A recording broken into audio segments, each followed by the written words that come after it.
kwa ndugu na jamaa na marafiki zake kwamba alikuwa ametekwa. Ni kwamba jeshi la polisi katika mkoa wa Mwanza linamshikilia na linaendelea kumhoji mwanamke ambaye anafahamika kwa jina la Loveness Daniel Kisile. Huyu ana umri wa miaka 30 na ni mkazi wa mtaa wa Temeke katika kata ya Mandu wilayani Nyamagana. Mwanamke huyo ameshikiliwa kwa tuhuma za kutoa taarifa za uongo kwa mume wake, ndugu zake, kuwa ametekwa na watu watatu wa jinsia ya kiume ambao walieleza kwamba walikuwa wakitaka fedha kiasi cha shilingi milioni 10 ili wasiweze kumdhuru na kuondoa ujauzito wake. Taarifa ambazo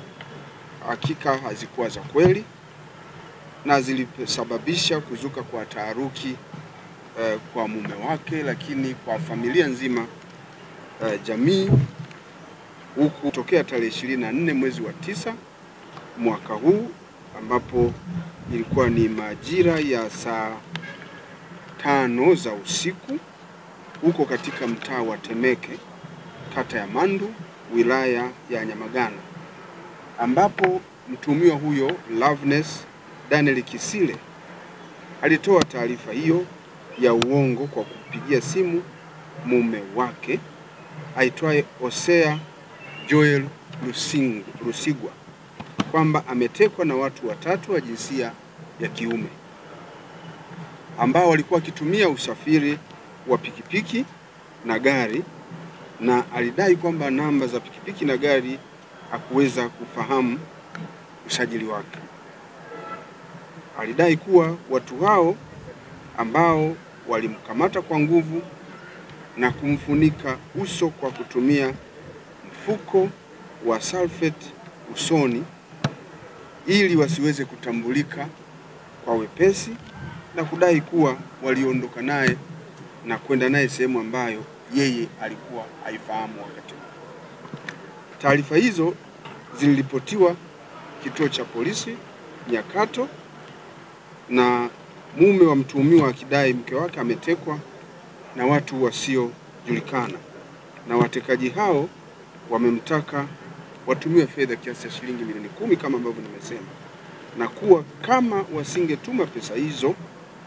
basi wangeweza kumchoma madawa au sindano yenye madawa ambayo ingeweza kumtoa mimba baada ya muda mfupi. Baada ya kudai kwamba alikuwa anaambiwa hivyo nao watekaji, alimjulisha mume wake kwa njia ya simu kwamba mume wake afanye haraka aweze kutuma kiasi hicho cha fedha. Hata hivyo, kwa kuwa mwanamume tayari alikuwa amekwisha ripoti taarifa hizo kwa kituo cha polisi, na tayari jeshi la polisi mkoa wa Mwanza lilikuwa linafanya ufuatiliaji, liliendelea kuweka mtego kuhakikisha kwamba linawakamata watuhumiwa wale wote ambao ilikuwa inadhaniwa kwamba ndio walikuwa wanafanya tukio hilo la utekaji. Aliweza kupatikana akiwa salama na nguo zake akiwa amezichana yeye mwenyewe huko katika mtaa wa Meko kata ya Buzuruga katika wilaya ya Ilemela. Uchunguzi wa jeshi la polisi ulikuwa unaendelea, ulifanikisha kumkamata mwanamke huyo. Baada ya mwanamke huyo kuwa amekamatwa na jeshi la polisi na kuanza kufanyiwa mahojiano, dalili zake baada ya kuwa tunamhoji ilionekana kwamba taarifa alizokuwa akitoa hazikuwa na uhalisia, kwa sababu alidai kwamba wakati huo tayari ule ujauzito wake ulikuwa umeshaharibika, na akadai kwamba vile vichanga vilivyoondolewa katika tumbo baada ya kuwa vimetoka baada ya kuchomwa sindano tayari vilikuwa vimechukuliwa na wale watuhumiwa ambao walimteka na kutoweka navyo katika mazingira ya kutatanisha, kwenda navyo kula alipokuwa hapafahamu. Basi baada ya taarifa hizo, jeshi la polisi tukamwangalia, tukajenga mashaka kuhusiana na taarifa hizo ambazo alikuwa akizitoa. Kutokana na hali hiyo, jeshi la polisi tulimchukua mwanamke huyo Loveness Daniel Kisile na kwenda kumfanyia uchunguzi katika hospitali ya Sekoture, ambapo baada ya uchunguzi wa kitaalamu iliweza kubainika kwamba taarifa alizokuwa akitoa mwanamke huyo hazikuwa na ukweli wowote, kwani ilionekana kwamba mwanamke huyo hakuwa na ujauzito kama alivyodai. Lakini baada ya kuendelea kumhoji zaidi, mwanamke huyo aliamua kukiri yeye mwenyewe kwa kueleza kwamba taarifa alizotoa kwamba alikuwa ametekwa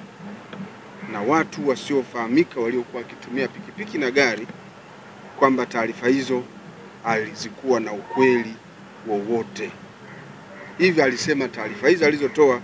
zilikuwa za uongo. Aidha, mtuhumiwa baada ya kuwa ametoa taarifa hizo aliweza kufanyiwa mahojiano tena juu ya taarifa za kutekwa kama alivyowapatia wako pamoja na ndugu kwa ujumla. Aliendelea kukanusha kuwa taarifa hizo hazikuwa na ukweli wowote, na alieleza kuwa alifanya hivyo ili kumdanganya mume wake na wakwe zake ili waendelee kumwamini na waweze kutoa mahali nyumbani kwao, na pesa alizokuwa anadai zitumwe alikuwa anazihitaji kwa manufaa yake yeye mwenyewe. Baada ya kumhoji hivyo, mwanamke huyo aliweza kushikiliwa na kwa sasa tunaendelea kumshikilia katika kituo cha polisi kwa ajili ya uchunguzi zaidi. Ndugu waandishi wa habari, jeshi la polisi katika mkoa wa Mwanza linatoa onyo kali kwa wananchi kuacha kutoa taarifa za uongo kuhusu matukio ya uhalifu